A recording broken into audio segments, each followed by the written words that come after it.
Hello, and welcome to the second lecture on the case study of India, its identity, and independence for the Who Do You Think You Are module. This week, we're going to be looking at the role of the East Indian Company and how the trade organization began to influence the economy, politics, and even social and cultural elements of Indian society. So, let's begin where we left off in the last lecture under the rule of the Emperor Jahangir. And it was under Jahangir's slightly unorthodox rule, where he was beginning to lose influence and power that his father Akbar the Great had solidified, where he began to look to external sources to help solidify his position against a war against his son, as well as regional dissatisfactions about his rule. In a fascinating letter sent from Jahangir to James I of Great Britain, we can see how he offered the English unprecedented freedoms to trade within India. Now, just to take a quote from this letter, he promises James I that in whatever place the British choose to live, they may have free liberty without any restraint, and that he has commanded all of his governors and captains to give them freedom answerable to their own desires to sell, buy, and transport into their country at their pleasure.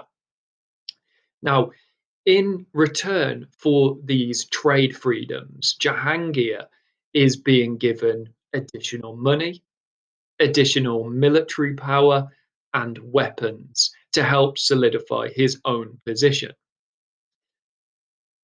And as the 17th century continues, the East India Company is given additional freedoms and additional powers, not only to Jahangir, but his son and other regional princes. Anyone who wants additional power and money, go to the East India Company.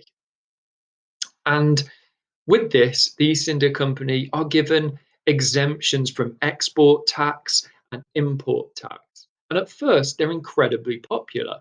They drive out the influence of the unpopular French and Dutch empires. And they also bring in huge factories, which brings in jobs in areas that had high unemployment, such as Madras, Bombay, and Calcutta. However, as the century continues, their rising level of power and influence begins to concern local leaders, especially in the south, because the East India Company begin to dictate to local princes how they should behave. And when a local prince is unpopular, they give him additional soldiers and money to cement his position. If a local leader is worried about a rival, he can pay the East India Company to invade their land. And this is a disturbing issue for many of the local princes in India. And this only gets worse throughout the 18th century.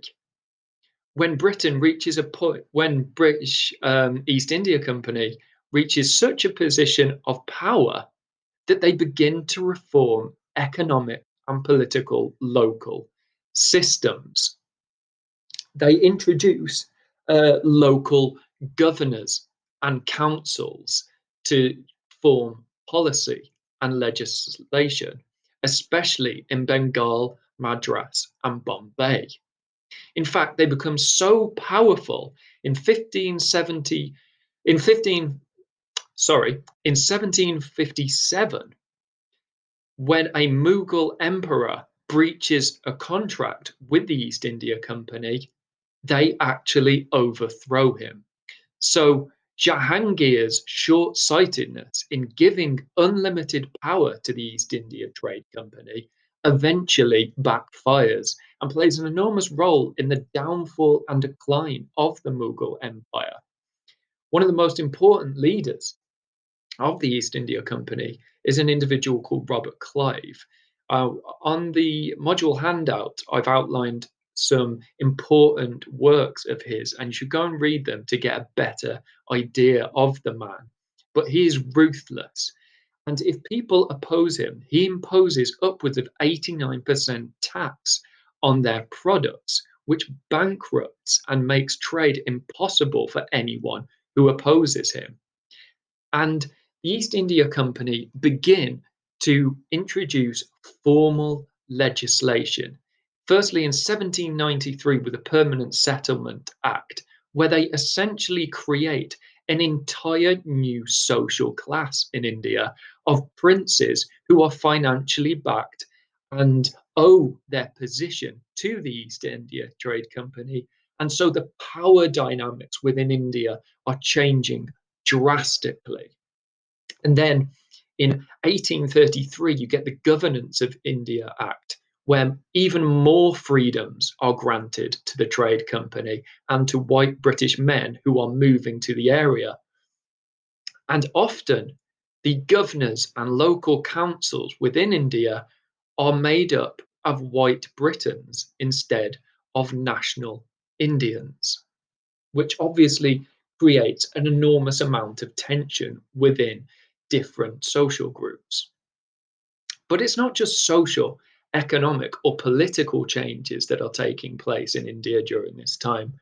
There is what some people would describe as a cultural genocide that is introduced. One of the most important and significant figures in defining Indian culture is a man called Thomas Babington Macaulay, who reaches the position of Governor of India, yet another white man in that position. And he was a proponent and huge fanatic of the Western Enlightenment, which had been so important in the 1790s in Europe. Macaulay believed that the Enlightenment was the pinnacle of human philosophy and enlightened thought.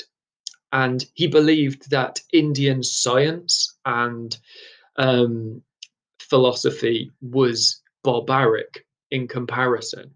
And he believed it was his responsibility as a civilized man to tame the barbarous behaviors of Indian culture. And he began to systematically wipe out the art and literature that we discussed last week in the first lecture about from the Mughal Empire.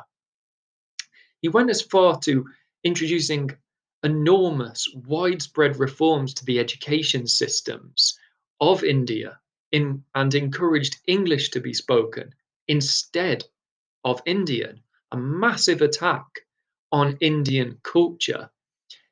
Indian science was stripped from the curriculum, replaced with the science of Western Europe. Fashion, which the conservative English elite saw that Indian fashion was um, too outrageous, too liberal.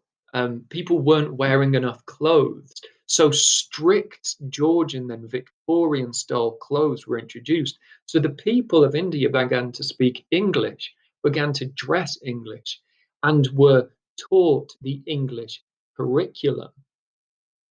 So, as you can imagine, this transformed Indian society in the mid 19th century. But it wasn't just social convention and dress and language that changed. The physical landscape of India was changing as well. The Mughal architecture that we spoke of in the first lecture is Englishified, gentrified. And if you look at the bottom left of this screen, enormous palaces with Georgian and Victorian English style architecture are built. And they act as a physical metaphor and manifestation of the rising influence of the East Indian Trade Company and the ruling elite that was dictated to the Indians by the British. Processions and British parades became commonplace in this time period, showcasing extravagant British fashions and military parades as a way of inspiring awe and fear in the local population. So, the entirety of India's landscape and visual completely changed in this time period. And much of this was funded by resources taken out of India, as well as the opium wars in China, where Britain flooded the country with the narcotic. The money flowing from the British Empire allowed them to change India in the way that they saw fit. Now, that is not to say there wasn't enormous resistance against the social, economic, and cultural changes that were taking place. Britain was almost constantly at war at some part in some places in India throughout the 18th and 19th century. The Anglo Mysore and Anglo Maratha wars um, were numerous and bloody and demonstrated how much resistance there was and how a lot of different parts of India saw that there was a cultural war, that Indian nationality was under siege. Now, I've listed some of the events here, and I would advise looking up the Black Hole of Calcutta incident and the Mysore and Maratha wars to get a greater feel of what they were being fought over. There was a various level of success, but generally speaking, Britain came out on top on all of them. And there's a fascinating element to the way that these rebellions are fought, because the English employed Indian soldiers known as sepoys in their armies to fight against Indian inspired rebellions. Now, the sepoys are a very divisive issue at the time and now. Many poorer Indian communities and individuals who made it into the sepoy army saw it as a great source of pride that they were a part of the British Empire and they were helping maintain stability within India. However, there are also lots of people who saw the sepoys as traitors to Indian nationals and that they had sold their soul to the British and were killing their own kind.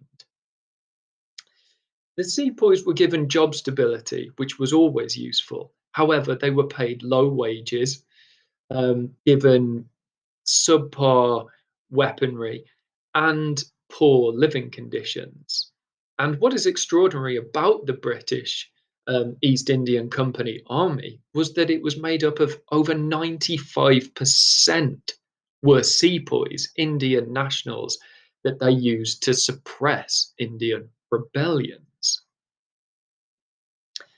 However, even within the sepoy regiments, where there was a lot of pride, issues of cultural suppression and disrespect to religion in particular began to cause a lot of tension. And there's a fascinating incident over the introduction of the Enfield P53 rifle. Because in 1856, the rifle became standard use. And the problem with the rifle was that the gun used paper cartridges that were greased, and you had to bite them to open the cartridges. But the grease on the cartridge paper contained tallow derived from beef and pork, which is prohibited in lots of the religions found in India. And many of the sepoys took offense to this. And there are lots of incidents of white British officers who were in the minority mocking the soldiers over their religious concerns. And if you remember from the first lecture, at the top of the caste system, the social structure, religious leaders were at the pinnacle.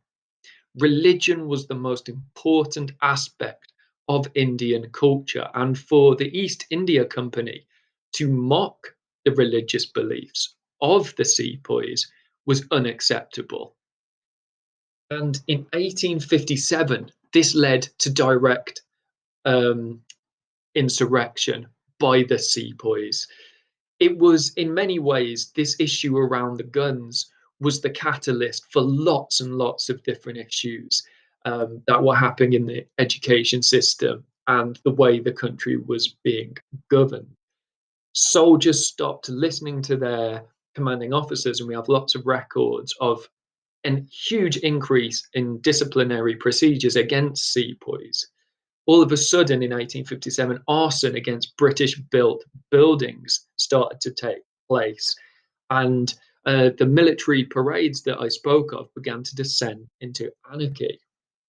The British, who were concerned about this increased disobedience, began to introduce very harsh punishments, decades in prison for fairly minor offences.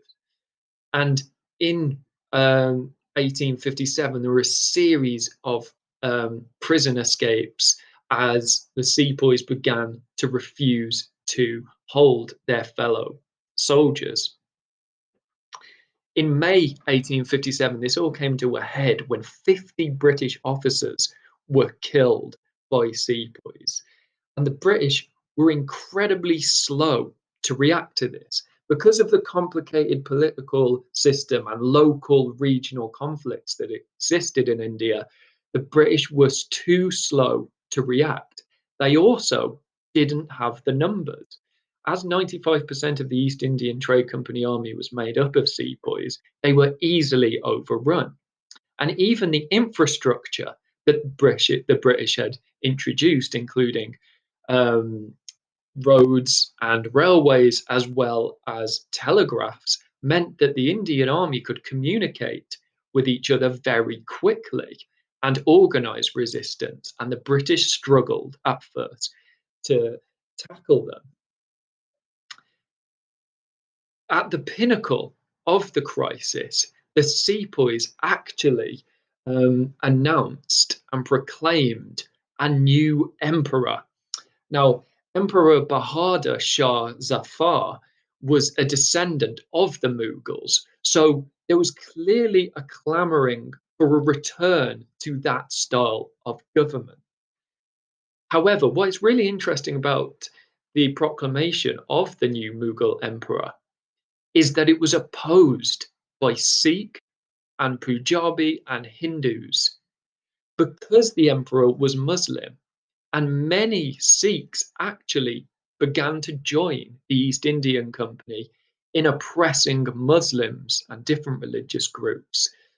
For some Indian nationals, it became obvious that their religion was more important than the national divide between Britain and India. And very quickly, the Muslim leader had to leave India and move to Burma to avoid the conflicts that were surrounding. So, as you can imagine, 1857 was an incredibly divided year. It was Britain versus Indians. It was different religious groups against each other. It was an incredibly complex situation. And to deal with the widespread revolts that were happening in India, the British Indian Trade Company asked the British Empire to send troops over. And when they arrived, it was an absolute massacre. The British East Indian Trade Company took a no prisoner policy. Anyone who was caught in some sort of rebellious act was killed. Now, it is important to say that massacres were committed by both sides. Sexual violence and murder was commonplace. However, it was the British who killed more people. Over 100,000 male civilians were recorded as being killed, whilst the British retook towns and cities back.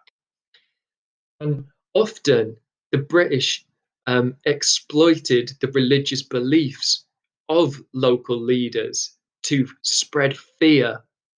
For starving people in India, the British provided pork and beef as food for them to eat. and mocked them. And really importantly and disturbingly, a new form of punishment and execution known as blown from cannons was introduced by the East India Trade Company, where sepoys and locals were strapped to cannons, which were then fired into their back and out of their chest, decimating their body. Now, whilst that is horrific on its own, it also meant that Hindus and Muslims could not be prepared properly for the afterlife, which caused fear that they would be punished for eternity after death. Now, this tactic, the exploitation of religious fear and beliefs, was as unpleasant as it was ingenious, and lots of Indians were put off from participating in the rebellion further because of the fear of the afterlife. And it was used as a deterrent for rebels. So, these are the main points on this slide that you want to take away from this. I'm not going to read them out verbatim now, but you can pause and make a note of them. But basically, the East India Company, after the suppression of the 1857 rebellion, was in complete control of India, which had been left divided, beaten, and bloody after the conflict. So, here are the main issues I want to talk about in our seminar with regards to the East India Trade Company lecture. So, firstly, what was the most effective tactic or factor in the East India Company's gain of power? So, I've touched on lots of them. So, I want you to think about what you think was the most important one, and think about some more of your own in your readings as well. How did they gain so much power? Secondly, I want you to think about what were the main features of Macaulayism, which I've touched on a little bit, but can be expanded much further. Thirdly, why would Indian nationals support the East India Company, who were suppressing their culture? Why would nationals support them at all? Because there are a series of convincing arguments and positives they brought to the country, despite everything. Finally, I want you to think about, despite having superior numbers, the Sepoy Revolt of 1857 failed. Why? How did Britain manage to gain the upper hand in that conflict? And what does that tell us about Indian culture in this time period, which was in this civil war with the British? And finally, it's really important that you read Manas Dutta's Discipline and Punishment in the Madras Army under Colonial Period, 1752 to 1860. It gives us a lot of insights into the questions I've asked.